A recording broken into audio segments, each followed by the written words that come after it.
ഗജാനനം ഭൂതഗണാതിസേവിതം കപിത്തജംബൂഫലസാരഭക്ഷിതം ഉമാസുതം ശോകവിനാശകാരണം നമാമി വിഘ്നേശ്വരപാദപങ്കജം. പ്രിയ കുടുംബാംഗങ്ങളെ, നമ്മൾക്കറിയാം ഈ ചിങ്ങമാസത്തിൽ ഹിന്ദുക്കൾക്ക് നിരവധി ആഘോഷങ്ങളുണ്ട് എന്ന്. ശ്രീകൃഷ്ണ ജയന്തി വരുന്നു, ആവണിയവട്ടം വരുന്നു, അതേപോലെ തന്നെ തിരുവോണം വരുന്നു, അതോടൊപ്പം വിനായക ചതുർത്ഥി വരുന്നു.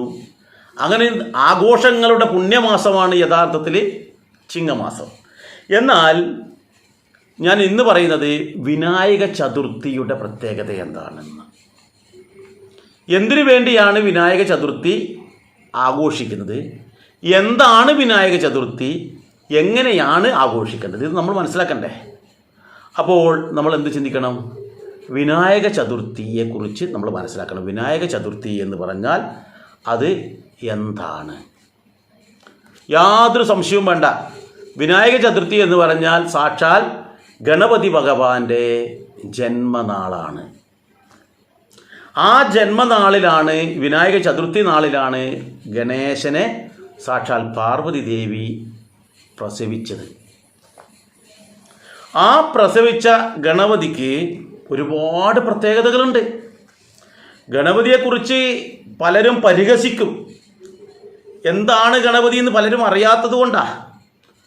ആരാ ഗണപതി എന്ന് ചോദിച്ചു കഴിഞ്ഞാൽ പറയും തുമ്പിക്കൈയുണ്ട്, ആനത്തലയുണ്ട്, കുടവയറുണ്ട് എന്നൊക്കെ നമ്മൾ പറയും. യഥാർത്ഥത്തിൽ നമ്മുടെ ഓരോ ദേവീ ദേവന്മാരുടെയും രൂപങ്ങൾ നമ്മൾ ശ്രദ്ധിച്ചു കഴിഞ്ഞാൽ അതിലൂടെ ആ ദേവനെ ആരാധിക്കുന്ന ആൾക്കാർക്ക് ഒരുപടി കാര്യങ്ങൾ മനസ്സിലാക്കാനുണ്ട് എന്ന് വേണം മനസ്സിലാക്കാൻ. ഒരുപടി കാര്യങ്ങൾ ജീവിതത്തിൽ പകർത്താനുണ്ട്. ആരാധിക്കുക എന്ന് പറയുമ്പോൾ എന്താ നമ്മൾ ചിന്തിക്കേണ്ടത് അറിയാം. ഉദാഹരണത്തിന് ഇപ്പോൾ മോഹൻലാലിൻ്റെ വലിയൊരു ആരാധകനാണ്. അപ്പോൾ എന്ത് ചെയ്യും? മോഹൻലാലിനെ പോലെ മുടി ചീകും, മോഹൻലാലിനെ പോലെ ചെരിഞ്ഞ് നടക്കും, അതുപോലെ മോഹൻലാൽ സംസാരിക്കുന്ന പോലെ സംസാരിക്കാൻ നോക്കും. അത് മോഹൻലാലിൻ്റെ ആരാധകരുടെ ഒരിതാണ്. അങ്ങനെയാണെങ്കിൽ നമ്മുടെ ഒക്കെ ആരാധകരായിട്ട് ഓരോ മൂർത്തികളുണ്ടാവും. മഹാവിഷ്ണുവിൻ്റെതുണ്ടാവും, അതുപോലെ തന്നെ ഗണപതിയുടേതുണ്ടാവും, ദേവിയുടേതുണ്ടാവും, കൃഷ്ണൻ്റെതുണ്ടാവും, ശിവൻ്റെതുണ്ടാവും, ഇങ്ങനെ ഓരോന്നുണ്ടാവുമല്ലോ. അപ്പോൾ അത് പ്രകാരമാണെങ്കിൽ ഈ പറയുന്ന ഗണപതിയുടെ ആരാധകർ എങ്ങനെയാണ് ഗണപതിയെ ആരാധിക്കേണ്ടത്? ഗണപതിയെ പോലെയായിത്തീരാൻ നോക്കണം. അപ്പോൾ ഗണപതിയെ പോലെയായിത്തീരണം എന്നുണ്ടെങ്കിൽ നമ്മളൊരു അതെങ്ങനെയാണ് ഗണപതിയെ പോലെ ആയിത്തീരും? ആനത്തലയാക്കാൻ പറ്റുമോ നമുക്ക്? അതല്ല, ആനത്തലക്ക് വരെ നമുക്ക് വലിയ തുമ്പിക്കൈ ഉണ്ടോ, 4 കൈകളുണ്ടോ? അതുപോലെ എങ്ങനെ നമ്മൾ ആയിത്തീരുക? അറിയില്ലല്ലോ, ഒന്ന് പറയൂ എന്ന് ചോദിച്ചു കഴിഞ്ഞാൽ കൃത്യമായിട്ട് നമ്മൾ മനസ്സിലാക്കണം. എന്താണ് ഗണപതി എന്ന് പറഞ്ഞാൽ? ഗണം എന്ന് പറഞ്ഞാൽ കൂട്ടം എന്നാണ് അർത്ഥം. പതി എന്ന് പറഞ്ഞാൽ നേതാവ് എന്നാണ് അർത്ഥം. അപ്പോൾ ഈ പ്രപഞ്ചത്തിൽ നിരവധി കാര്യങ്ങളുണ്ടല്ലോ, നിരവധി വ്യത്യസ്തമായിട്ടുള്ള സാധനങ്ങളുണ്ട് പ്രപഞ്ചത്തിൽ. പഞ്ചഭൂതങ്ങളുണ്ട് ഇല്ലേ? വായുണ്ട്, അഗ്നിയുണ്ട്, ഭൂമിയുണ്ട്, ആകാശമുണ്ട്, ജലമുണ്ട്. ഈ 5 കൂട്ടത്തിൻ്റെയും പതി നേതാവാരാ? നമ്മുടെ വിഘ്നേശ്വരനാണ്. ഇവിടെയുള്ള സർവ്വചരാചരങ്ങളും പലതരത്തിലുള്ള സാധനങ്ങളാണ്. ഇതിൻ്റെ എല്ലാം ഈ കൂട്ടങ്ങളുടെയൊക്കെ പതിയാണ് ഈ ഗണപതി. അപ്പോൾ ഗണപതിയെ ആരാധിക്കുമ്പോൾ നമ്മൾ എന്ത് ചിന്തിക്കണം? ഗണപതി ആരാണെന്ന് മനസ്സിലാക്കണം. ഗണപതിക്ക് നമ്മൾ കാണുമ്പോൾ വലിയൊരു തല വരച്ച് കൊടുത്തിട്ടുണ്ട്. നമ്മുടെ തല എന്ന് പറയുമ്പോൾ പറയാം അയാൾക്ക് ഭയങ്കര തലയാണ്, 10 തലയുടെ ഗുണമുണ്ട് ഇതൊക്കെ നമ്മൾ പറയാറുണ്ടല്ലേ. അസാമാന്യ തലയാണ്. അസാമാന്യ തല എന്ന് പറഞ്ഞാൽ വലിയ ബുദ്ധിയാണ്, അപാര ബുദ്ധിയാണ് എന്നാണ് നമ്മൾ മനസ്സിലാക്കേണ്ടത്. എന്ത് വെച്ചാൽ ഏത് പ്രശ്നങ്ങളെയും അതിജീവിക്കുവാനുള്ള ബുദ്ധി അദ്ദേഹത്തിൻ്റെ ഉള്ളിലുണ്ട്. അപ്പോൾ അതാണ് വലിയ തലയായി കാണിച്ചത്. ബുദ്ധിയെ നമുക്ക് ചിത്രീകരിക്കാൻ പറ്റുമോ? വലിയ ബുദ്ധിയുണ്ട് എന്ന് ഇതിലെങ്ങനെയാണോ നമ്മൾ കാണിച്ചു കൊടുക്കാൻ പറ്റുക? അപ്പോൾ അതാണ് വലിയ തലയുടെ രൂപത്തിൽ അവിടെ കാണിച്ചിട്ടുള്ളത്. അപാര ബുദ്ധിയാണ്. അതേപോലെ തന്നെയോ വലിയ ചെവിയുണ്ട്. ഇതെന്തിനാ അപ്പോൾ വലിയ ചെവി? അതിലെന്താണ് നമ്മൾ എടുക്കേണ്ടത്? ഒരു സംശയം വരില്ലേ? യാതൊരു സംശയവും വേണ്ട. എന്താണ് ഈ വലിയ ചെവി എന്ന് പറഞ്ഞാൽ? പ്രധാനമായിട്ടും കേൾക്കാനാണ് ചെവി ഉപയോഗിക്കുക. അപ്പോൾ നമ്മൾക്കൊക്കെ ചെവിയുണ്ട്, പക്ഷെ നമ്മൾ ചെവി ഉപയോഗിക്കുന്നുണ്ടോ? കൊച്ചു കുട്ടികൾ എന്തെങ്കിലും ഒരു വാക്ക് പറയുമ്പോൾ നമ്മൾ ചിലപ്പോൾ കുട്ടികളോട് ദേഷ്യപ്പെടുന്നില്ലേ? ജോലി കഴിഞ്ഞ് വീട്ടിലേക്ക് വരുമ്പോൾ ഭാര്യ എന്തെങ്കിലും പറയുമ്പോൾ ഭാര്യയോട് ദേഷ്യം വരുന്നില്ലേ? ഭാര്യ തന്നെ അടുക്കളയിൽ ജോലി ചെയ്തുകൊണ്ടിരിക്കുമ്പോൾ ഭർത്താവ് വന്നിട്ട് എന്തെങ്കിലും പറയാമെന്ന് പറഞ്ഞാൽ ഭാര്യക്ക് ദേഷ്യം വരുന്നില്ലേ? അപ്പോൾ അവർക്കൊന്നും ചെവി ഉണ്ട്, പക്ഷെ കേൾക്കാൻ പറ്റുന്നില്ല, കേൾക്കാനുള്ളൊരു സന്മനസ്സില്ല. അപ്പോൾ ഗണപതി ഭഗവാന് വലിയ ചെവിയാണ്. കാരണം ഏതൊരു ഭക്തൻ്റെയും അല്ലെങ്കിൽ ഏതൊരാളുടെയും കാര്യങ്ങൾ കേൾക്കാൻ നല്ലൊരു ശ്രോതാവാകാൻ കഴിയണം നമ്മൾക്ക്. ഗണപതി അങ്ങനെയാണ്. ആ വലിയ ചെവിയുടെ സിമ്പൽ എന്ന് പറയുന്നത് നമ്മൾ ഗണപതിയെ പോലെയാകണം എന്ന് വെച്ചാൽ നല്ലതുപോലെ ബുദ്ധി പ്രയോഗിച്ചിട്ട് ജീവിതം മുന്നോട്ട് കൊണ്ടുപോകണം. നല്ലൊരു ശ്രോതാവാകണം. ഭാര്യ പറയുന്നത് കേൾക്കണം, മക്കൾ പറയുന്നത് കേൾക്കണം, നാട്ടുകാരുടേതായാലും കേൾക്കണം, അയൽവാസികളുടേത് കേൾക്കണം, അച്ഛൻ്റെയും അമ്മയുടെയും വാക്കുകൾ കേൾക്കണം, ഗുരുഭൂതന്മാരുടെ വാക്കുകൾ കേൾക്കണം. കേട്ടതുകൊണ്ട് ഭാര്യ മാത്രമല്ല, അത് നടപ്പിലാക്കണം. അതിന് ബുദ്ധി നമുക്കുണ്ട്, ചിന്തിച്ചിട്ട് ചെയ്യാൻ വേണ്ടിയിട്ട്. അപ്പോൾ ഇത് പറയുമ്പോൾ ആര് പറയുമ്പോഴും അത് വളരെ താഴ്മയോടുകൂടി ശ്രദ്ധയോടുകൂടി അത് കേൾക്കാനുള്ള ഒരു ശ്രോതാവാകാനുള്ള ഒരു സന്മനസ് നമുക്കുണ്ടാവണം. ആ കേൾക്കാനുള്ള കഴിവില്ലാത്തതുകൊണ്ടാണ് പല കുടുംബങ്ങളും തകരുന്നത്. ഭാര്യ എന്തെങ്കിലും വന്ന് പറയുമ്പോൾ ഭർത്താവ് കേൾക്കില്ല. ചിലപ്പോൾ ഭാര്യയുടെ ഒരു സംശയം വന്നു, ഭാര്യ ഒരാളോട് വർത്തമാനം പറയുന്ന അല്ലെങ്കിൽ വേറെ എന്തൊരു കാര്യം, അല്ലെങ്കിൽ ഭാര്യയെ പറ്റി ആരെങ്കിലും ഒരു പരദൂഷണം വന്ന് പറഞ്ഞു എന്നിരിക്കട്ടെ, നമ്മൾ ഉടനെ എന്ത് ചെയ്യും? ഭാര്യ പറയുന്നത് മുഴുവൻ കേൾക്കാൻ നിൽക്കാതെ ഭാര്യയെ തെറി പറയും, ഭാര്യയെ ഡൈവേഴ്സ് വരെ ചെയ്യുന്ന ആൾക്കാരുണ്ട് മറ്റൊരാളുടെ വാക്ക് കേട്ട്. അപ്പോൾ എന്ത് വേണം? ആര് പറയുമ്പോഴായാലും അത് നല്ലതുപോലെ കേൾക്കാനുള്ള ഒരു കഴിവ് നമുക്ക് വേണം. എന്ന് വെച്ചാൽ നല്ലൊരു ശ്രോതാവാകണം എന്നർത്ഥം. അതുപോലെ തന്നെ ഈ വലിയ ചെവിയും വലിയ തലയും ഉണ്ടെങ്കിൽ അതിനനുസരിച്ചിട്ടുള്ള വായയല്ല, ചെറിയ വായയാണ്. എന്ന് വെച്ചാൽ ഈ കാര്യങ്ങളെല്ലാം നമ്മൾ കേട്ടല്ലോ. കേട്ട് കഴിഞ്ഞാൽ ഈ ചെറിയ വായയിലൂടെ ചെറിയ വിധത്തിലേ സംസാരിക്കാവൂ. ചെറിയ ആൾക്കാർ സംസാരം മാത്രമേ ഉള്ളൂ, പ്രവൃത്തി ഉണ്ടാവില്ല. അപ്പോൾ എന്ത് വേണം? നല്ലതുപോലെ പ്രവർത്തിക്കുകയാണ് വേണ്ടത്, സംസാരിക്കുകയല്ല. എന്ന് വെച്ചാൽ പല ആൾക്കാരും വീരവാദങ്ങൾ പലതും പറയും. ഞാൻ അങ്ങനെ ചെയ്തിട്ടുണ്ട്, ഞാൻ ഇങ്ങനെ ചെയ്തിട്ടുണ്ട് എന്നൊക്കെ ഇങ്ങനെ ആൾക്കാർ പറയാറില്ലേ? അപ്പോൾ അങ്ങനെ പറയുന്നതിന് പകരം നമ്മളത് പ്രവർത്തിക്കുക. കൂടുതലായിട്ടൊന്നും പറയരുത്. ആവശ്യത്തിന് മാത്രമാണ് നമ്മൾ സംസാരിക്കേണ്ടത്. മാത്രമല്ല പല കുടുംബങ്ങൾ തമ്മിൽ തകിടം മറിക്കാൻ, അവരുടെ കുടുംബ ബന്ധം തകിടം മറിക്കാൻ വേണ്ടി നമ്മൾ അനാവശ്യമായി സംസാരിക്കും. വേണ്ടുന്നതിനും വേണ്ടാത്തതിനും നമ്മൾ സംസാരിക്കും, പരദൂഷണം പറയും. ഇതൊക്കെ ഈ ചെറിയ വായ വെച്ചിട്ട് ഇപ്പം നമ്മളെ ചെറിയ വായ എന്തിനാണെന്നറിയാം? ആവശ്യത്തിന് മാത്രം സംസാരിക്കാൻ വേണ്ടിയിട്ടാണ്. അപ്പോൾ അത്തരത്തിൽ വേണം നമ്മൾ ചെയ്യാൻ എന്നർത്ഥം. പിന്നെയോ ഈ ചെറിയ വായുണ്ട്, അതിനനുസരിച്ച് ഇത്രയും വലിയ ശരീരത്തിനുള്ളതും ചെറിയ കണ്ണുകളാണ് ഭഗവാന്.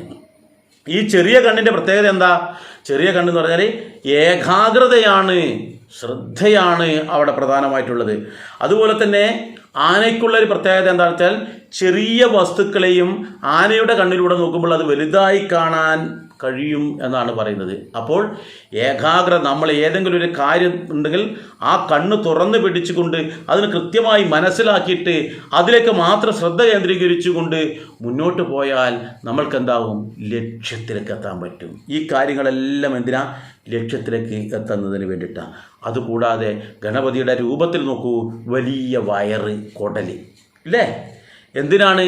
ഈ കുടലിലാണ് നമ്മൾ എന്ത് ഭക്ഷണം കഴിച്ചാലും അത് ചെന്ന് ചേർന്നത് ഈ വയറ്റിലായിരിക്കും അല്ലേ? എന്ന് വെച്ചാൽ എന്തിനേയും ഭക്ഷിക്കുവാനുള്ള കഴിവ്. എന്ന് വെച്ചാൽ തീറ്റിയല്ല ഉദ്ദേശിച്ചത്. പലരും വിചാരിച്ചിട്ടുണ്ട് ഭഗവാൻ ഇയാളെന്താ പറയുന്നത്, എന്തും തിന്നണമെന്ന് പറഞ്ഞാൽ അത് വളരെ ബുദ്ധിമുട്ടല്ലേ എന്ന് വെച്ചാൽ ഈ തീറ്റയല്ല എന്തും എന്ന് പറയുന്നത്. എന്ന് വെച്ചാൽ നമ്മൾ ഈ സമൂഹത്തിലുള്ള എല്ലാത്തിനെയും ആഹരിക്കണം. എന്ന് വെച്ചാൽ ഒന്നും കൂടി വ്യക്തമാക്കി കഴിഞ്ഞാൽ അവിടെ എല്ലാത്തിനെയും സഹിക്കുവാനുള്ള കരുത്ത്, ക്ഷമ, സഹനശക്തി അത് നമുക്കുണ്ടാകണം. അതാണ് ഇവിടെ പറയുന്നത്. ആഹരിക്കുക എന്ന് പറഞ്ഞാൽ അതിനെ നമ്മൾ നശിപ്പിക്കുക. നമ്മുടെ മുന്നിലേക്ക് വരുന്ന സാധനത്തിനെ നമ്മൾ ഉള്ളിലേക്ക് തിന്ന് ദഹിപ്പിക്കുന്നു. അത് പിന്നെ കാണില്ല. ഒരു സങ്കടകാര്യമായിട്ട് നമ്മൾക്കെതിരെ ഒരു സങ്കടകാര്യം വരുന്നുണ്ടെങ്കിൽ അതിന് നമുക്ക് ഉള്ളിൽ ഒതുക്കാൻ കഴിയണം. അതിനെ നമുക്ക് ആഹരിച്ച് ഇല്ലാതെയാക്കാൻ പറ്റണം. ദേഷ്യമുള്ള കാര്യമാണ് വരുന്നത്, അങ്ങനെ ദേഷ്യമുള്ള കാര്യമാണ് വരുന്നുണ്ടെങ്കിൽ അതിനെയും നമുക്ക് ക്ഷമയോടുകൂടി സഹനശക്തിയോടുകൂടി ഇല്ലാതാക്കണം. നമ്മൾ ഭക്ഷണം കഴിച്ചപ്പോൾ അതില്ലല്ലോ, ഇല്ലാതെയാക്കണം. അതുപോലെ തന്നെ സന്തോഷമാണെങ്കിൽ നമ്മൾ അമിതമായി സന്തോഷിക്കാതെ അതിനെയും നമ്മൾ നിയന്ത്രിക്കാൻ കഴിയണം. എന്ന് വെച്ചാൽ നമ്മൾക്കുണ്ടാകുന്ന ആ 5 ഇന്ദ്രിയങ്ങളിലൂടെ ഉണ്ടാകുന്ന പല കാര്യങ്ങളുണ്ടല്ലോ, ആ കാര്യങ്ങളെ നിയന്ത്രിക്കാൻ കഴിയണം, ആഹരിക്കണം. നമ്മുടെ 5 ഇന്ദ്രിയങ്ങൾ കൊണ്ട് പലതും നമ്മൾ കാണുമ്പോൾ നമ്മൾ അതിലേക്ക് പോകും, നമ്മുടെ ജീവിതം തന്നെ താറുമാറാകും. അപ്പോൾ അതിനെ നിയന്ത്രിക്കാനുള്ള കരുത്ത് നമുക്കുണ്ടാകണം എന്നാണ് ഇവിടെ ഉദ്ദേശിക്കുന്നത്. അപ്പോൾ അത് പിന്നെയുള്ളത് 4 കൈകളാണ് ഗണപതി ഭഗവാൻ. ഈ 4 കൈകളിൽ ഒരു കൈയിലുള്ളത് എന്താണ്? പാശം എന്ന് വെച്ചാൽ കയറാണ്. ഈ കയറെന്തിനാ സ്വതവേ ഉപയോഗിക്കുക? ബന്ധനസ്ഥനാക്കാൻ, കെട്ടിയിടുവാൻ വേണ്ടിയിട്ട്. എന്ന് വെച്ചാൽ നമ്മുടെ മനസ്സ്, നിയന്ത്രണമില്ലാത്ത മനസ്സിങ്ങനെ കറങ്ങി നടക്കും, പലതും ചിന്തിച്ചിട്ട്. യഥാർത്ഥത്തിൽ എന്താണോ നമ്മൾ ചെയ്യേണ്ടത് അതൊക്കെ വിട്ടുപോയിട്ട് മനസ്സിങ്ങനെ ഭ്രാന്തമായ രീതിയിൽ അമേരിക്കയിലേക്കോ ലണ്ടനിലേക്കോ എല്ലാം പോയിട്ട് വരും. നമ്മുടെ മനസ്സിനെ നമ്മൾക്ക് നിയന്ത്രിക്കാൻ പറ്റണം. അതിനാണ് ഗണപതി ഭഗവാനെ നിത്യവും കൃത്യമായി ആരാധിക്കുന്ന ആൾക്കാർ, ആ ഗണപതി ഭഗവാനെ മാതൃകയാക്കുന്ന ആൾക്കാർക്ക് ആ പാശമാകുന്ന ചിന്തകൾ കൊണ്ട് ആ മനസ്സിനെ തളച്ചിടാൻ നമുക്ക് കഴിയണം. മറ്റൊരു കയ്യിൽ മഴുവാണുള്ളത്. എന്തിനാ മഴുവിൻ്റെത്? നമ്മൾക്ക് നേരെയുള്ള പ്രതിബന്ധങ്ങളുണ്ട്, പ്രശ്നങ്ങളുണ്ട്, അതിനെ ഇല്ലാതെയാക്കാൻ നമുക്ക് കഴിയണം. അത് ഞാൻ നേരത്തെ പറഞ്ഞു. നമ്മൾക്കെതിരെ വരുന്ന നമ്മുടെ ശത്രു എന്ന് പറയുന്നത് നമ്മുടെ ചിന്തകളാണ്, നമ്മുടെ ഇന്ദ്രിയങ്ങളാണ്. നമ്മുടെ മിത്രവും നമ്മുടെ ഇന്ദ്രിയങ്ങളാണ്. ഇന്ദ്രിയങ്ങളിലൂടെ നമുക്ക് മുകളിലേക്ക് എത്താം. പക്ഷേ ആ ഇന്ദ്രിയങ്ങൾ വഴിവെട്ട രീതിയിൽ നമ്മുടെ നാശത്തിലേക്ക് പോകുമ്പോൾ അതിന് അറുത്തു മാറ്റാൻ നമുക്ക് ഈ മഴു വേണം എന്നർത്ഥം. പിന്നെ ഒരു കൈ എന്ന് പറഞ്ഞാൽ അഭയമാണ്. ആർക്കാണ് അഭയം കൊടുക്കേണ്ടത്? ഈ പ്രപഞ്ചത്തിലുള്ള സർവ്വചരാചരങ്ങൾക്കും സംരക്ഷണം കൊടുക്കാൻ നമുക്ക് കഴിയണം. നമ്മുടെ അരികിൽ ഒരു പട്ടി വന്നു, ഒരു പുഴു വന്നു, ഒരു ഈച്ച വന്നു, ഒരു മനുഷ്യൻ വന്നു, ഒരു ഭിക്ഷക്കാരനാണ് വരുന്നത്. അവർ വരുന്ന സമയത്ത് അവർക്ക് ഒരു അഭയം കൊടുക്കാൻ നമുക്ക് കഴിയണം, അവർക്ക് സംരക്ഷണം കൊടുക്കാൻ. അവർക്ക് എന്താണോ ഒരു കുറവുള്ളത്, അവർക്ക് എന്താണോ ഒരു വിഷമമുള്ളത്, ആ വിഷമത്തെ കണ്ടറിഞ്ഞിട്ട് അത് പരിഹരിക്കുവാനുള്ള കരുത്ത് നമുക്കുണ്ടാവണം. അതിനാണ് അവർക്ക് നമ്മൾ അഭയം കൊടുത്ത് നമ്മളോട് ചേർത്ത് നിർത്തണം എന്ന് പറയുന്നു. ഇനി ഒരു കയ്യിൽ മോദകമാണ്. മോദകം എന്ന് പറഞ്ഞാൽ മധുര പലഹാരമാണ്. ഈ മധുര പലഹാരം എന്തിനാ? മധുരം കഴിക്കാൻ, മധുരമാണല്ലോ എല്ലാവർക്കും കൊടുക്കുന്ന, എല്ലാവർക്കും ഇഷ്ടമുള്ള കാര്യമാണ്. എന്ന് വെച്ചാൽ മധുരമായിട്ട് എല്ലാവരോടും പെരുമാറണം. 4ാമത്തെ കൈകളിലുള്ളത് ആ മധുരമാണ്. ആ മധുരമായിട്ട് നമ്മൾ എല്ലാവരോടും പെരുമാറണം. മോദ് അകം എന്ന് വെച്ചാൽ മോദ് എന്ന് പറഞ്ഞാൽ ആനന്ദം എന്നും, കം എന്ന് പറഞ്ഞാൽ ചെറിയ ഒരു ഭാഗം എന്ന് പറഞ്ഞു. എന്ന് വെച്ചാൽ ഇങ്ങനെ എല്ലാവരോടും മധുരമായി സംസാരിക്കുമ്പോൾ, സ്നേഹപൂർവ്വം സംസാരിക്കുമ്പോൾ നമുക്ക് എന്ത് കിട്ടും? ആ ആനന്ദത്തിൻ്റെ ചെറിയൊരു ഭാഗം നമുക്ക് കിട്ടും. നിങ്ങൾ അങ്ങനെ ആരോടെങ്കിലും ഒന്ന് മധുരപൂർവ്വം, സ്നേഹപൂർവ്വം, ആദരപൂർവ്വം ഒന്ന് സംസാരിച്ച് നോക്കൂ. നിങ്ങളുടെ മനസ്സിൽ ആ ആനന്ദത്തിൻ്റെ ഒരു കണിക പൊട്ടിമുളയ്ക്കുന്നത് കാണാൻ പറ്റും. അതാണ് ഇവിടെ പറഞ്ഞിരിക്കുന്നത്. മോദകം 4ാമത്തെ കയ്യിൽ. ഇനിയോ ഈ ഗണപതിയുടെ വാഹനമായിട്ട് കൊടുത്തിരിക്കുന്നത് എന്താ അറിയാം? എലിയ. എന്ന് വെച്ചാൽ ഈ ഗണപതിയുടെ തല എന്ന് പറയുന്നത് ആനയും വാഹനമായി ചിത്രീകരിച്ചിരിക്കുന്നത് എലിയും. എന്ന് വെച്ചാൽ ഏറ്റവും ചെറിയ സസ്തനി ഏതാ? അത് എലിയ. ഏറ്റവും ചെറിയ സസ്തനി എലിയ. കുട്ടികളെ പ്രസവിക്കുകയും മുലയൂട്ടുകയും ചെയ്ത ജീവിയാണ് സസ്തനി. അതിൽ ഏറ്റവും ചെറുത് എലി, ഏറ്റവും വലുത് ആന. ഇത് രണ്ടും ഗണപതിയിലുണ്ട്. ഈ പറയുന്ന എല്ലാ ശക്തികളെയും, കാരണം ഏറ്റവും വലിയ ശക്തിയായാലും ഏറ്റവും ചെറിയ ശക്തിയായാലും ഇതെല്ലാം തന്നെ നമ്മൾക്ക് നിയന്ത്രിക്കുവാനും അതിനെ മുന്നോട്ട് നയിക്കാനും എല്ലാത്തിനും കഴിവ് നമ്മൾക്ക് ഉണ്ടാക്കിത്തരും. എങ്ങനെ? ഈ പറയുന്ന വിഘ്നേശ്വരനെ നമ്മൾ പ്രാർത്ഥിച്ചാൽ എന്നർത്ഥം. അതാണ് നമ്മൾ ഈ ഗണപതിയെ പ്രാർത്ഥിക്കുമ്പോൾ ഉണ്ടാകുന്നൊരു ഗുണം. പ്രാർത്ഥിക്കുമ്പോൾ വെച്ചാൽ ആരാധിക്കുമ്പോൾ, ആരാധന എന്ന് പറയുമ്പോൾ ഞാൻ ആദ്യം പറഞ്ഞു, മോഹൻലാലിൻ്റെ ഒരു ഉദാഹരണം പറഞ്ഞു. അതുപോലെ ഈ ഗണപതിയുടെ ആരാധകർ, വിശ്വാസികൾ, ഭക്തന്മാർ ഈ തരത്തിലേക്ക് നമ്മൾ ആകണം. ഇങ്ങനെ ആയിക്കഴിഞ്ഞാൽ നമ്മൾക്കെന്തായി? വലിയ നേട്ടത്തിലേക്ക് നമ്മളെത്തും. എങ്ങനെ എത്തും? നോക്കൂ, ഇവിടെ പറയുന്നു, ഇങ്ങനെ നമ്മൾ ഈ ഗണപതി ഭഗവാനെ ആരാധിച്ച് മുന്നോട്ട് പോകാൻ വേണ്ടി തീരുമാനിച്ചിരിക്കട്ടെ, അതിനനുസരിച്ച് നമ്മൾ തയ്യാറായി നിൽക്കട്ടെ. അതിന് പറ്റിയ ഏറ്റവും നല്ലൊരു ദിവസം കൂടിയാണ് വിനായക ചതുർത്ഥി ദിവസം. എന്ന് വെച്ചാൽ ഈ ഗണപതി ഭഗവാന്റെ ചിന്തകൾ നമ്മുടെ മനസ്സിൻ്റെ അകത്തളങ്ങളിലേക്ക് മൊട്ടിട്ട് വരണം.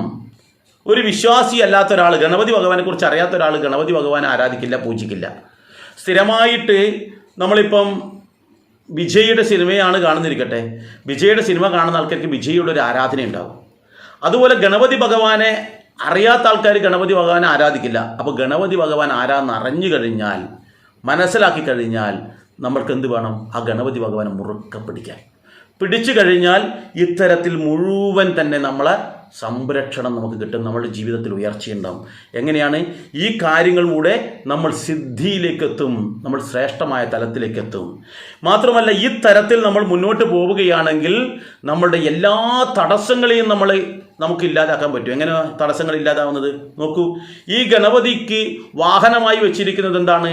എലിയാണ്. എലിക്ക് മുന്നിൽ വലിയൊരു മലയുണ്ടെന്നിരിക്കട്ടെ, ഒരു മനുഷ്യൻ ഇവിടെ ഇരിക്കുന്നു, ഒരു എലി ഇവിടെ ഇരിക്കുന്നു. ഈ മനുഷ്യന് ഈ മലയുടെ അക്കരെ എത്തണം, എന്ന് വെച്ചാൽ നേരെ കയറി ഇറങ്ങിയിട്ട് അപ്പുറത്തിറങ്ങണം. എലിക്ക് പോകണം. ആദ്യം ആരെ എത്തുക? നമ്മൾ പറയും മനുഷ്യനാണെന്ന്. അല്ല, മനുഷ്യൻ നടന്ന് ഈ മല കയറിയിട്ട് അതിൻ്റെ ടോപ്പിലെത്തുമ്പോഴേക്കും എലി എന്ത് ചെയ്യുന്നറിയോ? ഈ മല തുരന്നിട്ട് നേരെ അപ്പുറത്തേക്ക് എത്തിയിട്ടുണ്ടാവും.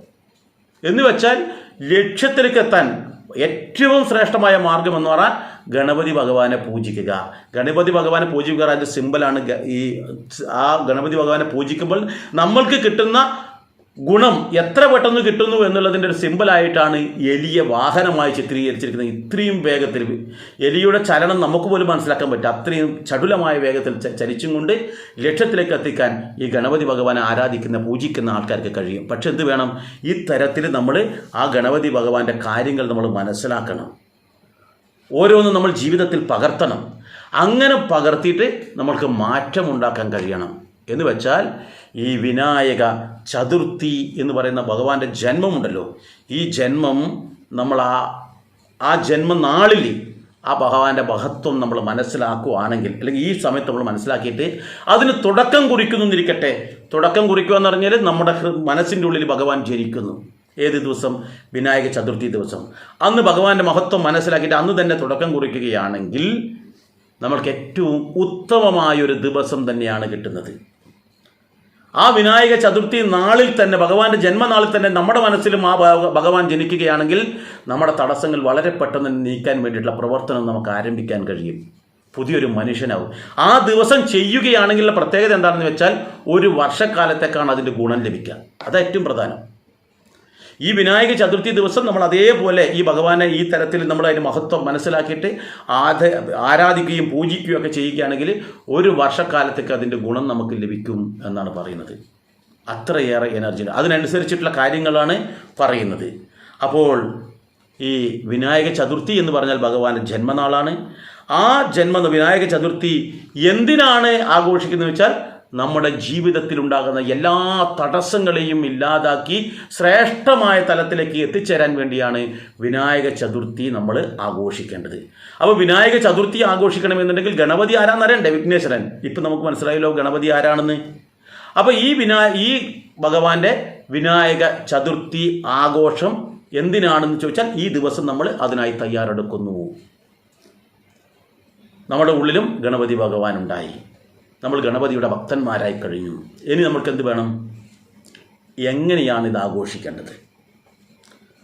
ഗണപതി ഭഗവാന്റെ ആ വിനായക ചതുർത്ഥി ദിവസം നമ്മൾ ആഘോഷിക്കുന്നുണ്ടല്ലോ, അത് എങ്ങനെയാണ് ആഘോഷിക്കേണ്ടത്? എന്തിനാണെന്ന് മനസ്സിലായി. നമ്മുടെ ജീവിതത്തിൽ ലക്ഷ്യം പൂർത്തീകരിക്കാനാണെന്ന് പറഞ്ഞു. അപ്പോൾ ഇനി വേണ്ടത് ഇത് എങ്ങനെയാണ് ആഘോഷിക്കേണ്ടത് എന്നുള്ളതാണ്. ആദ്യം ചിന്തിക്കേണ്ടത് വിനായക ചതുർത്ഥി എന്ന് പറയുന്നത് ചിങ്ങമാസത്തിലാണെന്ന് പറഞ്ഞു. ആ ചിങ്ങമാസത്തിൽ കാർത്തവാവ് കഴിഞ്ഞിട്ട് 4ാമത്തെ ദിവസമാണ് ഇത് വരിക, ചതുർത്ഥി ദിവസം. അപ്പോൾ ഇതിന് നമ്മൾ എന്താ പറയുക? ശരിയാം വിധത്തിൽ ഒരു വ്രതമെടുക്കും. തലേ ദിവസം മുതലാണ് ആരംഭിക്കുക. വിനായക ചതുർത്ഥിയുടെ തൊട്ട് മുമ്പത്തെ ദിവസം, ആ ദിവസം മുതൽ ഈ വ്രതം ആരംഭിച്ചു എന്നർത്ഥം. അങ്ങനെ ഈ വ്രതം ആരംഭിക്കുന്ന അവസരത്തിൽ ആ തലേ ദിവസം തന്നെ മത്സ്യമാംസാദികളെല്ലാം ഉപേക്ഷിക്കണം. കാരണം ഇങ്ങനെയുള്ള ദിവസം ഒന്നിനെ കൊന്നിട്ടും പീഡിപ്പിച്ചിട്ടും ശവം കഴിച്ചിട്ടുമല്ല നമ്മൾ പുണ്യമായ ദിവസത്തെ ആഘോഷിക്കേണ്ടത്. ബാക്കി എല്ലാ ദിവസവും നമ്മൾ കഴിക്കുന്നുണ്ടല്ലോ.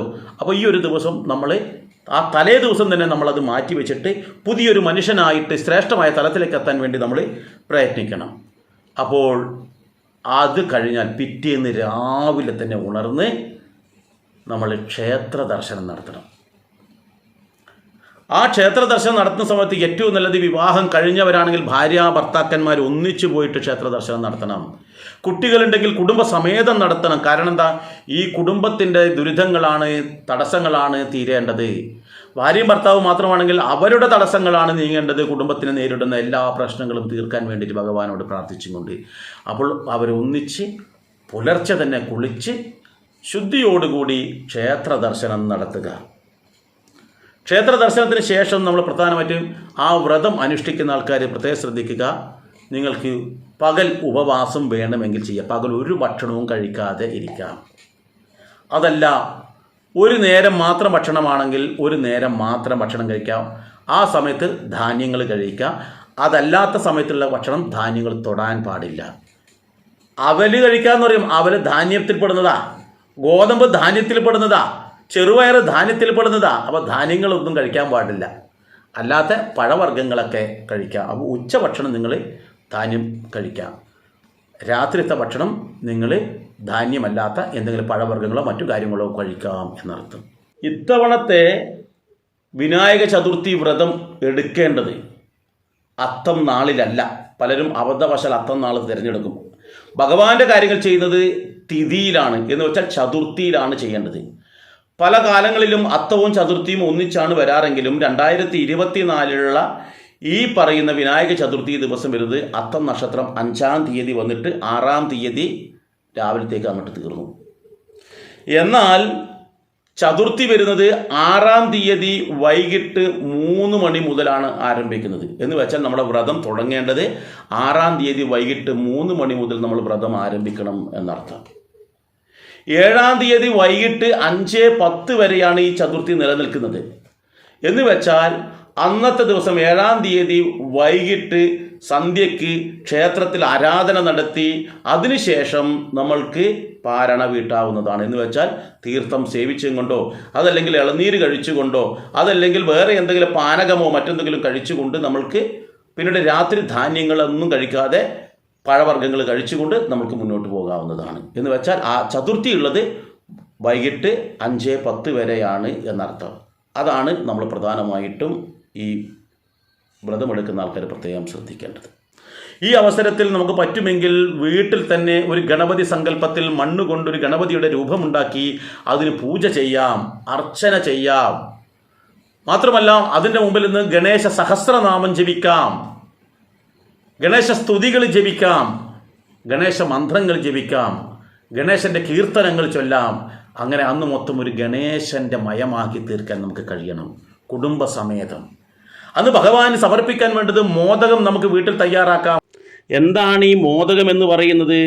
അരി അരച്ച് അത് കുഴച്ച് അതിൻ്റെ ഉള്ളിൽ ശർക്കരയും തേങ്ങയും ചേർത്തുള്ള മിശ്രിതം വെക്കുന്നു. ഇത് മൊത്തമായി പൊതിഞ്ഞ് ആവിയിൽ വേവിച്ചെടുക്കുന്നതാണ് മോദകം എന്ന് പറയുന്നത്. ചെറിയ ആൾക്കാർ മോദകം തയ്യാറാക്കുമ്പോൾ അവിലും ശർക്കരയും ഒക്കെ ചേർത്തിട്ട് അത് പൊടിച്ചിട്ട് ഒരു ഉണ്ട പോലെയാക്കും. അതും മോദകം എന്ന് പറയും. അപ്പോൾ മധുരമുള്ള മോദകമാക്കി ആ ഭഗവാന് നിവേദിക്കുക. കറുക കൊണ്ടുള്ള മാല ഭഗവാന് ചാർത്തുക. അങ്ങനെയൊക്കെ ചെയ്തുകൊണ്ട് ആ ഭഗവാന്റെ ആ മായാവലയത്തിൽ നമ്മൾ ആ ദിവസം കഴിച്ചു കൂട്ടുന്നുണ്ടെങ്കിൽ എത്ര വലിയ പ്രതിസന്ധികളെയും തരണം ചെയ്യാനുള്ള കരുത്ത് നമുക്ക് ഗണപതി ഭഗവാന്റെ കൂടെ ഉണ്ടാക്കി തരും. ഇനി അതല്ല, നമ്മൾ മാത്രമല്ല, നമുക്ക് കുറേ ആൾക്കാരുണ്ട്, നമ്മൾ കൂട്ടുകുടുംബമാണ്, അല്ലെങ്കിൽ നമ്മൾ കുറേ ടീമായിട്ടാണ് ചെയ്യുന്നുണ്ടെങ്കിൽ നിങ്ങൾക്ക് ഏതെങ്കിലും ഒരു സ്ഥലം കേന്ദ്രീകരിച്ചുകൊണ്ട് ഇങ്ങനെ ഗണപതിയുടെ ഒരു വിഗ്രഹം ഉണ്ടാക്കി അതിന് പൂജ ചെയ്യാം. 11 ദിവസം വരെ നീണ്ടു നിൽക്കുന്ന പൂജകൾ ചെയ്യാറുണ്ട്. ബോംബെയിലൊക്കെ എന്ന് പറഞ്ഞാൽ 1,50,000-ഓളം വിഗ്രഹങ്ങളാണ് ഈ ഒരു അവസരത്തിൽ പൂജ ചെയ്തിട്ട് കടലിലേക്ക് ഒഴുക്കാൻ വേണ്ടി കൊണ്ടുപോകുന്നത്. ഈ ഗണേശോത്സവം നമ്മൾ കേൾക്കുന്നുണ്ടല്ലോ. യഥാർത്ഥത്തിൽ ഗണേശോത്സവത്തിന് തുടക്കം കുറിച്ചത് ആരറിയോ? ഛത്രപതി ശിവജിയായിരുന്നു. അദ്ദേഹം ഈ മറാഠ സാമ്രാജ്യം സ്ഥാപിക്കുന്ന ആ അവസരത്തിൽ തന്നെ ജനങ്ങളെ സംഘടിപ്പിക്കുന്നതിന് വേണ്ടി ആദ്യം ഞാൻ പറഞ്ഞു ഗണം എന്ന് പറഞ്ഞ കൂട്ടം എന്നാണ്. പതി എന്ന് പറഞ്ഞാൽ രാജാവ് അല്ലെങ്കിൽ നേതാവ്. അപ്പോൾ അവിടെ ഛിന്ന ഭിന്നമായി കിടക്കുന്ന കൂട്ടമായിട്ടുള്ള ആൾക്കാരെ, കാരണം ആൾക്കാരെ മുഴുവൻ തന്നെ കൂട്ടം കൂട്ടി അല്ലെങ്കിൽ ഒത്തുചേർത്തു, ഗണമാക്കി മാറ്റി. ആര്? ഛത്രപതി ശിവജി. എന്നിട്ട് അതിൻ്റെ പതിയായിട്ട് ഈ പറയുന്ന ശിവജി നിന്നു. എന്നിട്ടോ ശത്രുവിനെതിരെ യുദ്ധം ചെയ്തു. അങ്ങനെയാണ് ആ ഗണനായകനായി മാറിയത് ഛത്രപതി ശിവജി. അദ്ദേഹം അവിടെ മറാഠയിൽ ഹിന്ദു സാമ്രാജ്യം സ്ഥാപിച്ചില്ലേ? എങ്ങനെയാ? ഈ ഗണേശോത്സവത്തിലൂടെ നിരവധി ഗണേശോത്സവത്തിന് തുടക്കം കുറിച്ചത് ഇദ്ദേഹമായിരുന്നു.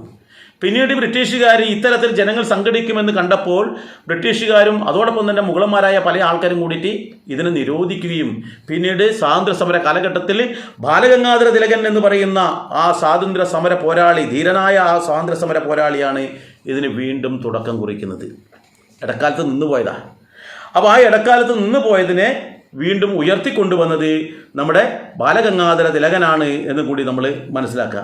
അങ്ങനെ ആ ബാലഗംഗാധര തിലകൻ്റെ സമയത്ത് സ്വാതന്ത്ര്യ സമരത്തിന് ചിന്ന ഭിന്നമായി കിടക്കുന്ന ആൾക്കാരെ ഒന്നിച്ച് ചേർത്തുകൊണ്ട് ഒറ്റക്കെട്ടായിട്ട് പോയിട്ട് യുദ്ധം ചെയ്യാൻ, അല്ലെങ്കിൽ അവരുടെ സ്വാതന്ത്ര്യ സമരം നടത്താൻ വേണ്ടി, ലക്ഷ്യത്തിലേക്ക് എത്താൻ വേണ്ടിയിട്ട് ഈ ഗണേശോത്സവം വിനായക ചതുർത്ഥി ദിവസം അവർ ഉപയോഗിച്ചിട്ടുണ്ട്. നമ്മളോ ഇന്ന് നമ്മുടെ നാട്ടിൽ ചിന്ന ഭിന്നമായി കിടക്കുകയാണ് നമ്മുടെ കുടുംബ ബന്ധങ്ങൾ. നമ്മുടെ കുടുംബ ബന്ധങ്ങളിൽ ചിന്ന ഭിന്നമായി കിടക്കുക. ഭാര്യ വേറെ, ഭർത്താവ് വേറെ, മക്കൾ വേറെ, അച്ഛൻ വേറെ, അമ്മ വേറെ, എല്ലാവരും ചിന്ന ഭിന്നമാണ്. അയൽവാസികളെപ്പോലും നമുക്ക് തിരിച്ചറിയാൻ പറ്റാത്ത കാലഘട്ടമാണ്. അതുകൊണ്ട് നമ്മളെന്ത് വേണം? നമ്മൾ ഇവരെയൊക്കെ തന്നെ സംഘടിപ്പിക്കണം. എങ്ങനെ? ഗണം എന്ന് പറഞ്ഞാൽ കൂട്ടമെന്ന, ഇവരെയൊക്കെ തന്നെ കൂട്ടം ആക്കുക. ഈ കൂട്ടമാക്കിയതിന് ശേഷം അവർക്ക് ഈശ്വരീയമായ ധർമ്മത്തിലൂടെ കാര്യങ്ങൾ പറഞ്ഞു കൊടുത്തുകൊണ്ട് ശ്രേഷ്ഠമായ ലക്ഷ്യത്തിലേക്ക് എത്താൻ വേണ്ടി ഒന്നിച്ച് നിൽക്കുക. എത്ര വലിയ പ്രതിസന്ധികളെയും തരണം ചെയ്യാൻ വേണ്ടിയിട്ട് നമ്മൾക്ക് ഒന്നിച്ച് നിൽക്കുമ്പോൾ മാത്രമേ കഴിയൂ. അപ്പോൾ അതിനാണ് നമ്മൾ ഈ വിനായക ചതുർത്ഥി ദിവസം ഗണേശോത്സവമായി നടത്തുന്നത്. ഗണേശൻ്റെ കാര്യം അറിയാലോ, എത്ര വലിയ പ്രതിസന്ധികളെയും തരണം ചെയ്യാൻ കഴിയും. ഇത് ആദ്യ കാലഘട്ടങ്ങളിൽ ദേവന്മാർ ആഘോഷിച്ചൊരു ചടങ്ങാണ്. എന്ന് വെച്ചാൽ അസുരന്മാരുടെ ശല്യം സഹിക്കാൻ കഴിയാത്തൊരവസരം വന്നു. ആ അവസരത്തിൽ ദേവന്മാരെല്ലാം തന്നെ ശിവഭഗവാൻ ധ്യാനത്തിലാണ്. ദേവന്മാരെല്ലാം തന്നെ വന്ന് പാർവതി ദേവിയോട് പറഞ്ഞു. അപ്പോൾ പാർവതി ദേവി പറഞ്ഞത് എന്താണെന്ന് വെച്ചാൽ, നിങ്ങളൊരു കാര്യം ചെയ്യൂ, ആ ഗണപതി ഭഗവാനെ അല്ലെങ്കിൽ ഗണേശ്വരനെ നിങ്ങൾ പ്രാർത്ഥിക്കൂ. അങ്ങനെ പ്രാർത്ഥിച്ചു കഴിഞ്ഞാൽ അദ്ദേഹം നിങ്ങൾക്ക് മുന്നിൽ നിന്നിട്ട് ബാക്കിയെല്ലാം ചെയ്തു തരും എന്ന് പറഞ്ഞു. അങ്ങനെ വിനായക ചതുർത്ഥി ദിവസം ഗണേശ ഭഗവാനെ അങ്ങനെ ബിംബമുണ്ടാക്കിക്കൊണ്ട് അവർ വ്രതമെടുത്തുകൊണ്ട് ആരാധിക്കുകയും പൂജിക്കുകയും ചെയ്തപ്പോൾ സാക്ഷാൽ ഗണേശൻ അവരുടെ മുന്നിൽ പ്രത്യക്ഷപ്പെടുകയും ഗണേശൻ മുന്നിൽ നിന്നുകൊണ്ട് അസുര സൈന്യത്തെ മുഴുവൻ തന്നെ പരാജയപ്പെടുത്തി ദേവന്മാർ. അതിൻ്റെ ഓർമ്മ പുതുക്കലാണ് ശിവാജിയിലൂടെ, ബാലഗംഗാധര തിലകനിലൂടെ ഇന്നത്തെ ഭാരതത്തിലെ ഓരോ ക്ഷേത്രങ്ങളിലും ഓരോ വീടുകളിലും ഓരോ ഗ്രാമാന്തരം തോറും ഈ ഗണേശോത്സവം നടത്തുന്നത്. നമ്മൾ ചിന്തിക്കേണ്ടത് നമ്മുടെ ക്ഷേത്രം എന്ന് പറഞ്ഞാൽ അത് വീടാകാം, സമൂഹമാകാം. അപ്പോൾ ഈ ക്ഷേത്രവും ഗോത്രവും ഉന്നതിയിലേക്ക് എത്തണോ, നമ്മുടെ തടസ്സങ്ങളെല്ലാം ഇല്ലാതെയാക്കണോ? ഇന്ന് നമുക്ക് ഒരുപാട് പ്രതിസന്ധികളുണ്ട് സമൂഹത്തിൽ നിന്നും. നമ്മുടെ ഹിന്ദു സമാജം ഒരുപാട് വെല്ലുവിളികളെ നേരിടുന്നുണ്ട്. നമ്മുടെ കുടുംബം ഒരുപാട് വെല്ലുവിളികളെ നേരിടുന്നുണ്ട്. നമ്മുടെ മക്കൾ ഒരുപാട് വെല്ലുവിളികളെ നേരിടുന്നുണ്ട്. നമ്മൾ തന്നെ പല തരത്തിലുള്ള വെല്ലുവിളികളെ നേരിടുന്നുണ്ട്. അപ്പോൾ എന്ത് വേണം? ഈ വെല്ലുവിളികളെല്ലാം തന്നെ അതിജീവിക്കണമെന്നുണ്ടെങ്കിൽ ഇങ്ങനെ നമ്മൾ സംഘടിച്ചേ തീരൂ. അങ്ങനെ സംഘടിച്ചിട്ട് നമുക്ക് മുന്നോട്ട് പോകണമെങ്കിൽ എന്ത് വേണം? ഈ ഗണേശോത്സവത്തിൻ്റെ വിനായക ചതുർത്ഥി ദിവസം നമ്മൾ ഗണപതി ഭഗവാൻ ആരാണെന്നുള്ള തത്വം നമ്മുടെ എല്ലാ പൊന്നോമനകൾക്കും പറഞ്ഞു കൊടുക്കുക, എല്ലാ കുടുംബാംഗങ്ങൾക്കും പറഞ്ഞു കൊടുക്കുക. ആരാണ് ഗണേശൻ? വിളിച്ചാൽ വിളിപ്പുറത്ത ക്ഷിപ്രപ്രസാദി ഭഗവാൻ ഗണനായകോമേ, വിഘ്നങ്ങൾ തീർത്ത് വിളയാടുക സർവകാലം എന്ന് പറയുന്നത്. വിഘ്നങ്ങൾ തീർത്ത് വിളയാടണമെന്ന് അങ്ങനെ പ്രാർത്ഥിക്കുന്ന ഗണപതി ഭഗവാനെ വിളിച്ചാൽ വിളിപ്പുറത്തെത്തുമെന്നുള്ള വിശ്വാസത്തോടു കൂടി ഈ വിനായക ചതുർത്ഥി ദിവസം നമ്മൾക്ക് ആ ഭഗവാനെ ആരാധിക്കുകയും പൂജിക്കുകയും മാതൃകയാക്കുകയും ചെയ്തുകൊണ്ട് ആ ഭഗവാനെ പോലെ നമ്മൾ ഗണങ്ങളുടെ പതിയായി തീർന്ന് ഈ നേരത്തെ പറഞ്ഞ പോലെ തന്നെ വലിയ തലയും വലിയ ചെവിയും ഒക്കെ. എന്താ വലിയ ചെവി എന്ന് പറഞ്ഞാൽ? അസാമാന്യമായി ആര് പറയുന്നത് കേൾക്കാനുള്ള കഴിവ്, എല്ലാം മനസ്സിലാക്കി ബുദ്ധിപൂർവ്വം പ്രവർത്തിക്കാനുള്ള കഴിവ്, അപാരമായ ബുദ്ധി എന്ന് വെച്ചാൽ സമൂഹത്തിൻ്റെ നന്മയ്ക്ക് വേണ്ടി ചിന്തിച്ച് ചെയ്യാനുള്ളൊരു ബുദ്ധി, അത് ഭഗവാനിൽ നിന്ന് കിട്ടും. ഇങ്ങനെയെല്ലാം നമ്മൾ സ്വായത്തമാക്കിക്കൊണ്ട് നമ്മുടേതായ ശത്രുക്കളെ നമുക്ക് ഇല്ലാതെയാക്കാൻ നമുക്ക് കഴിയണം. അങ്ങനെ ചെയ്താൽ മാത്രമേ നമുക്ക് വിജയമുണ്ടാവൂ. നമുക്ക് വേണ്ടേ? അപ്പോൾ ഈ പറയുന്ന ദിവസം എന്തിനാണ് ഈ വിനായക ചതുർത്ഥി ആഘോഷിക്കുന്നത്? നമ്മുടെ തടസ്സങ്ങളെ ഇല്ലാതാക്കാൻ. എങ്ങനെയാണ് ആഘോഷിക്കേണ്ടത്? അത് ഞാൻ പറഞ്ഞു എങ്ങനെയാണ് ആഘോഷിക്കേണ്ടത്. തലേ ദിവസം മുതൽ നമ്മൾ വ്രതാനുഷ്ഠാനങ്ങൾ, ചില മത്സ്യമാംസാദികൾ ഉപേക്ഷിച്ചുകൊണ്ട് അന്നത്തെ ദിവസം നമ്മൾ പൂർണ്ണമായും ഗണേശ ചിന്തയിലൂടെ മുന്നോട്ട് പോകണം. രാത്രികാലങ്ങളിൽ കൂട്ടം കൂടിയിരുന്ന് നമ്മൾ പൂർണ്ണമായും ഉറക്കമുളക്കാൻ പറ്റുമെങ്കിൽ അത്രയും നല്ലത് പൂജ ചെയ്യുക. പരമാവധി നമ്മൾ ആ ദിവസം വെളിയിൽ ഒറ്റപ്പെട്ട് നടക്കാതിരിക്കുക. കാരണം വെളിയിൽ ആ അവസരത്തിൽ ആസുരിക ശക്തിയുടെ വർധനവുണ്ടാവുകയാണ് ചെയ്യുന്നത്. എന്താണ് ഈ ആസുരിക ശക്തി? നമ്മൾക്ക് ദോഷമുണ്ടാക്കുന്നതെല്ലാം തന്നെ ആസുരികമാണ്. അപ്പോൾ ഈ ചന്ദ്രനിൽ, ഭൂമിയെപ്പോലെ തന്നെ മറ്റൊരു ഗ്രഹമാണ് ചന്ദ്രൻ, ആ ചന്ദ്രനിൽ നടക്കുന്ന ചില രാസപ്രവർത്തനങ്ങളുടെ ഭാഗമായി അവിടെ നിന്നും പുറന്തള്ളപ്പെടുന്ന നെഗറ്റീവ് എനർജി അത് ഭൂമിയിലേക്ക് ഏറ്റവും കൂടുതൽ എത്തിച്ചേരുന്നത് ഈ ഒരു ദിവസമാണ്. എന്ന് വെച്ചാൽ ഈ കർക്കിടക വാവ് ദക്ഷിണായനം ആരംഭിച്ചിട്ട് രണ്ടാമത്തെ വാവുണ്ടല്ലോ, രണ്ടാമത്തെ കറുത്ത വാവ്, അതിൻ്റെ 4-ാം ദിവസത്തിലാണ് ഈ പറയുന്ന നെഗറ്റീവ് എനർജി ഏറ്റവും കൂടുതൽ ചന്ദ്രനിൽ നിന്നും ഭൂമിയിലേക്ക് എത്തിച്ചേരുന്നത് എന്നാണ് പറയപ്പെടുന്നത്. അപ്പോൾ ഈ ചന്ദ്രനിൽ നിന്നുള്ള ആ വെളിച്ചം നമുക്കിവിടെ കിട്ടുന്നുണ്ട്, അതിൻ്റെ കുളിർമ നമുക്കിവിടെ കിട്ടുന്നുണ്ട്, അതൊക്കെ നമ്മൾ അനുഭവിക്കുന്നുണ്ട്. അതുപോലെ സൂര്യനിൽ നിന്നും അതിൻ്റെ ചൂടും വെളിച്ചവും ഗുണങ്ങളും നമുക്ക് ലഭിക്കുന്നുണ്ട്. അതേപോലെ തന്നെ ചന്ദ്രനിൽ നിന്നുള്ള നെഗറ്റീവ് എനർജി നമ്മൾക്കിവിടെ എത്തിച്ചേരുന്നത്, ഭൂമിയിലേക്ക് എത്തിച്ചേരുന്നത് ഈ 4-ാമത്തെ രാത്രിയാണ്. എന്ന് വെച്ചാൽ ദക്ഷിണായനം ആരംഭിച്ചിട്ടുള്ള രണ്ടാമത്തെ കറുത്ത ഭാവിൻ്റെ 4-ാമത്തെ ദിവസമാണ് നമുക്കിവിടെ എത്തിച്ചേരുന്നത്. അപ്പോൾ അങ്ങനെ ഇവിടെ എത്തിച്ചേരുമ്പോൾ ആ അവസരങ്ങളിൽ നമ്മൾ ഈ വീടിന് വെളിയിലാണെങ്കിൽ, രാത്രികാലങ്ങളിൽ വെളിയിൽ നടക്കുന്ന ആൾക്കാരുടെ ശരീരത്തിലേക്ക് അത് പ്രവേശിക്കുകയും അവർക്ക് ശാരീരികവും മാനസികവുമായ പല പ്രശ്നങ്ങളും ഉണ്ടാകും എന്നുള്ളതാണ് ഇതിന് പ്രധാന കാരണം. അതുകൊണ്ട് തന്നെയാണ് നമ്മുടെ പൂർവികർ പറയും, അന്നേ ദിവസം നിങ്ങൾ ചന്ദ്രനെ കാണാൻ പാടില്ല, ചന്ദ്രനെ കണ്ടു കഴിഞ്ഞാൽ നിങ്ങൾക്ക് മാനഹാനിയാണ് എന്ന്. കാരണം ഈ ചന്ദ്രൻ്റെ നെഗറ്റീവ് എനർജി നമ്മുടെ ശരീരത്തിലേക്ക് വരുന്ന സമയത്ത് നമുക്ക് പലതരത്തിലുള്ള പ്രശ്നങ്ങളുണ്ടാകും, അത് മാനഹാനിക്ക് പോലും ഇട നൽകുന്നു എന്നുള്ളതാണ് നമ്മൾ മനസ്സിലാക്കേണ്ടത്. ഈ അവസരത്തിൽ നമ്മൾ ശക്തന്മാരാകണം. ഗണപതിയിലൂടെ, ഗണപതിയുടെ ചിന്തയിലൂടെ, പ്രവർത്തനത്തിലൂടെ, ആരാധനയിലൂടെ നമ്മൾ ശക്തന്മാരായിത്തീരാൻ നമുക്ക് കഴിയണം. അതാണ് ഈ ഗണേശോത്സവത്തിൻ്റെ പ്രധാനമായിട്ടുള്ള ഉദ്ദേശലക്ഷ്യം. ഇത് മനസ്സിലാക്കി നമ്മുടെ കുടുംബാംഗങ്ങൾ ഈ വർഷം മുതൽ നമ്മുടെ വീട്ടിലും ഒരു ഗണേശ ഉത്സവം നടത്തുക. കുടുംബസമേതം നിവേദ്യം വെച്ച് പ്രാർത്ഥന നടത്തി, കീർത്തനങ്ങൾ ചൊല്ലി, ഭജനങ്ങൾ ചൊല്ലി, എല്ലാവരും ആഹ്ലാദത്തിൻ്റെ ആരവത്തോടുകൂടി ആ ആനന്ദമാകുന്ന ആ മോദകം നമ്മളെല്ലാവരും കഴിക്കുക. മറ്റൊരു വീഡിയോയുമായി നമുക്ക് മറ്റൊരു അവസരത്തിൽ വരാം. എല്ലാവർക്കും നന്ദി, നമസ്കാരം.